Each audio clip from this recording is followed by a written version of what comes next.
Hafif Redan Aknan, untuk namamu yang menjadi spesial dalam jiwa, hidup dan segala asa yang pernah kupunya, aku ucapkan terima kasih atas kebaikanmu, keikhlasan juga tanggung jawab penuh sebagai pendamping hidupku. Mas, aku Almeira Hafsah, perempuan asing yang kamu ajak untuk mengarungi bahtera rumah tangga. Aku mencintaimu, cinta yang tak pernah memujamu tanpa melibatkan Sang Maha Pencipta. Mas harus cari aku di masa depan. Pasangan suami istri itu berdiri di depan pagar, sembari bertatapan. Sampai akhirnya Almeira memilih menguntai tawa setelah mendapati reaksi Hafif ketika memegang kunci kontrakan, yang akan mereka jadikan tempat tinggal. Ya, sejak 2 hari lalu setelah barang-barang penting milik tuan rumah dibawa keluar, Hafif pun langsung bisa memasukkan beberapa peralatan-peralatan yang memang tidak terlalu banyak, namun cukup untuk memenuhi kebutuhan mereka berdua sebagai pengantin baru.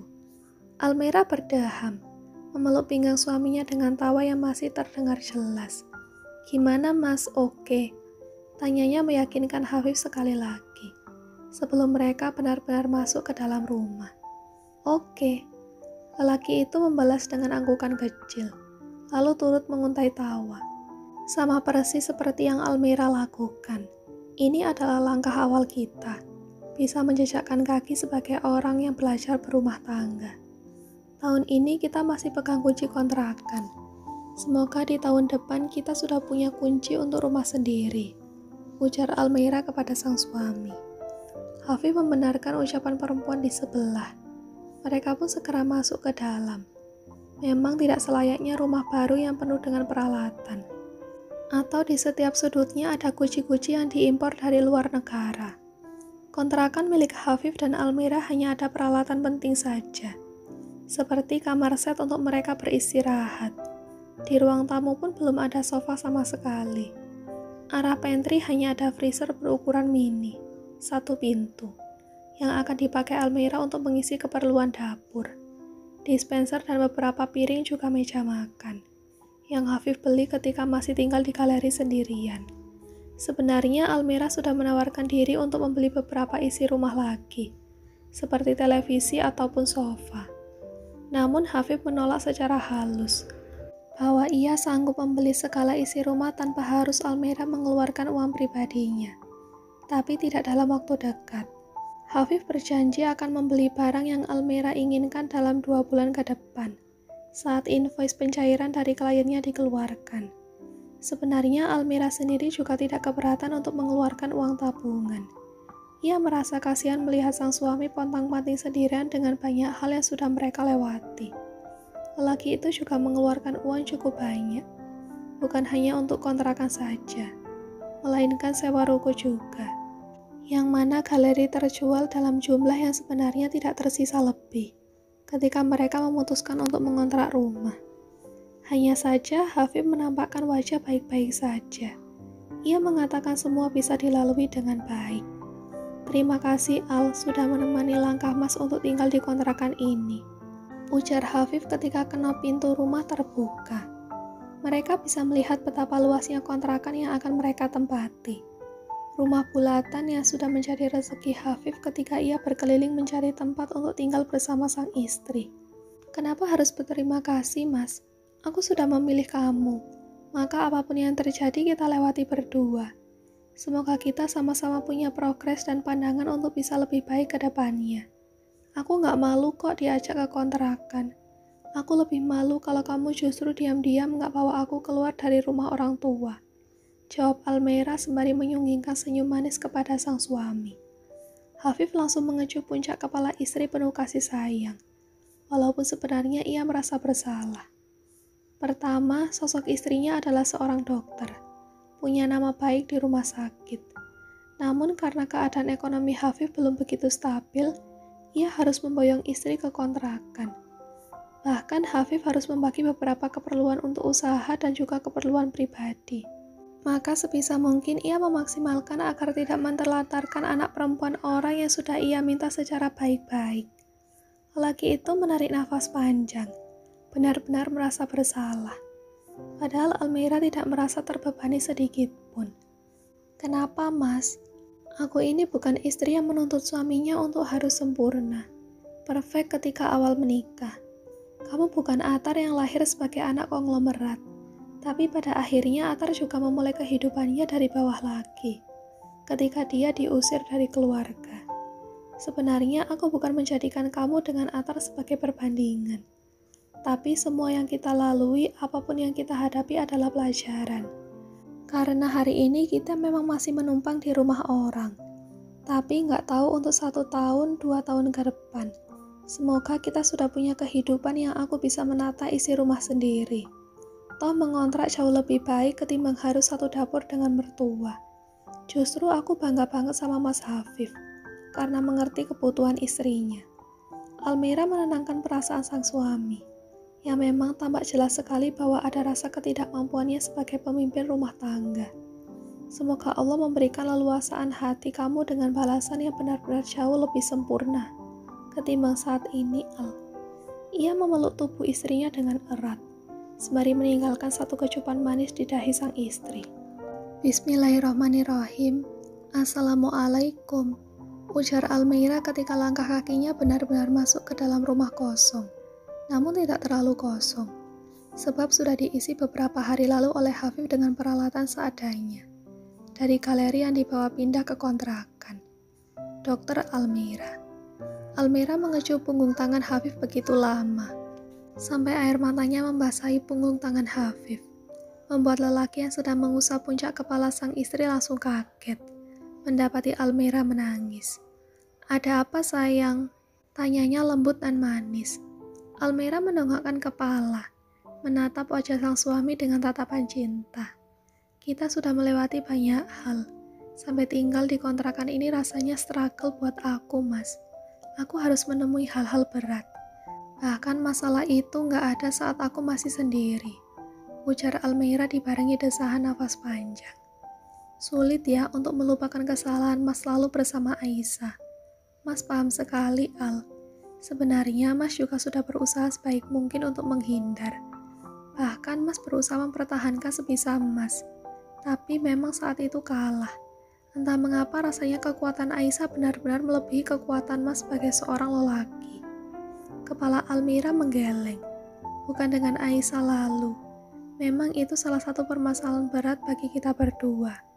Tapi sebenarnya aku masih merasa bahwa pertemuan kita untuk pertama kali di kafe saat Zia akan menikah, lalu kita beberapa kali sempat bertemu kembali dan menjadi satu kesan buatku. Sampai akhirnya kita cukup mengenal dekat dan terlibat beberapa proyek. Salah satunya weddingku bersama Atar. Qadarullahnya Atar itu sahabat kamu. Juga tragedi ban mobilku yang pecah. Ada pertolongan Mas Hafif di sana. Yang ternyata juga Atar sebenarnya sudah datang ke tempat itu dan berusaha memberikan pertolongan kepadaku. Tapi dia terlambat. Itulah kinerja Allah untuk mempertemukan kita. Aku berpikir bahwa Atar memang tidak layak sebagai pasangan hidup. Karena saat itu aku merasa bahwa dia tidak bertanggung jawab sebagai calon suami. Tapi sebenarnya ada makna yang tersirat dari kejadian yang aku lalui. Sampai dia membatalkan pernikahan sepihak, yang dimana pagi itu langsung berubah mencekam dan lagi-lagi Allah punya peran untuk kamu pasang badan. Sebenarnya kalau diingat masa itu, sedih, haru, malu, semuanya campur aduk. Kok bisa ya aku melewati itu semua dengan baik? Tentunya ada kekuatan Allah dan juga uluran tangan kamu. Kamu hidup untuk aku, Mas. Nanti di masa depan, kalau kita sudah tua, sudah pikun dua-duanya, Mas jangan lupa cari aku ya. Hafif menitikkan air mata, mendengar luahan istrinya, walaupun dibarengi kekehan kecil. Namun kalimat itu benar-benar menyiratkan satu makna besar, yang sudah punya pandangan jauh ketika mereka nanti hidup bersama dalam keadaan sudah tidak lagi muda. Almira kok bicara seperti itu? Mas jadi sedih. Almira menjatuhkan tubuhnya ke dalam dekapan sang suami, sampai tangisnya terdengar jelas di gending telinga Hafif. Aku takut di masa depan Mas Hafif gak seperti sosok yang aku kenal. Tidak seperti lelaki yang benar-benar membuat aku selalu menjadi ratu di rumah, dimanapun aku berada. Dokter Almira, Panggil Hafif lirih penuh kasih sayang. Apapun yang terjadi di antara kamu dan Mas, tidak akan mengubah apapun yang sudah Mas janjikan untuk terus bersama kamu.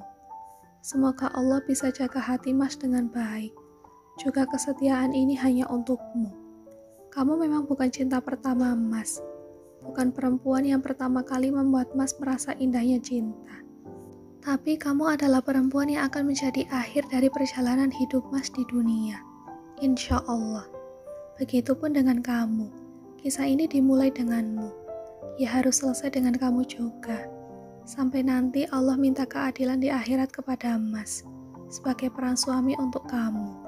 Mas memang bukan lelaki soleh. Tidak taat seperti yang kamu harapkan. Tapi sebisa mungkin Mas lakukan yang terbaik. Selagi Mas bisa melihatmu bernafas dan bisa beribadah kepada Allah, ujar Hafif sungguh-sungguh. Dekapan Almira semakin erat pada tubuh Hafif. Tanpa terasa ia seperti menemukan sebuah kehidupan baru. Hanya ada dirinya bersama Hafif saja.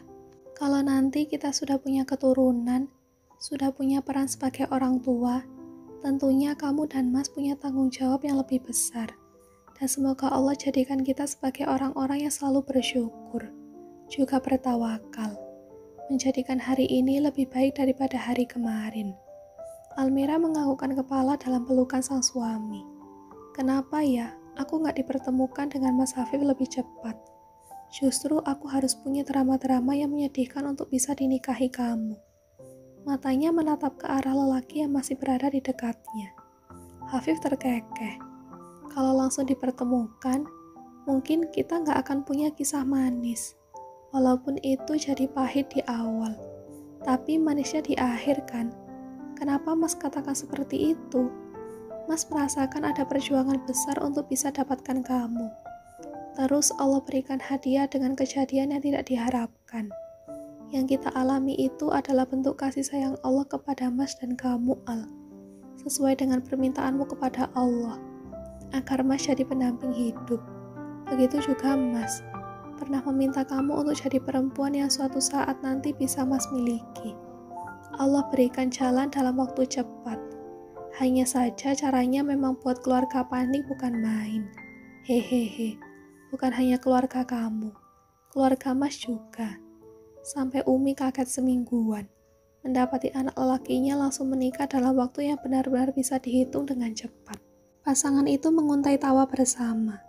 Sampai akhirnya suasana malam setelah sholat sunnah Isya jadi lebih romantis. Ciuman hangat Hafif mendarat pada bibir mungil sang istri. Tentu saja lelaki itu akan selalu lepas kendali ketika ciumannya semakin dalam, hingga harum tubuh sang istri menyeruak ke dalam rongga penciuman. Apapun yang ada dalam tubuh istrinya adalah titik kelemahannya sampai detik ini. Bahkan belum ada obatnya.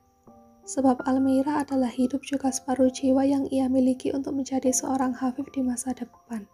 Ia membawa tubuh istrinya ke atas ranjang untuk menuntaskan hasratnya yang semakin membara. Dokter Almira, panggilnya dipenuhi kabut dalam mata.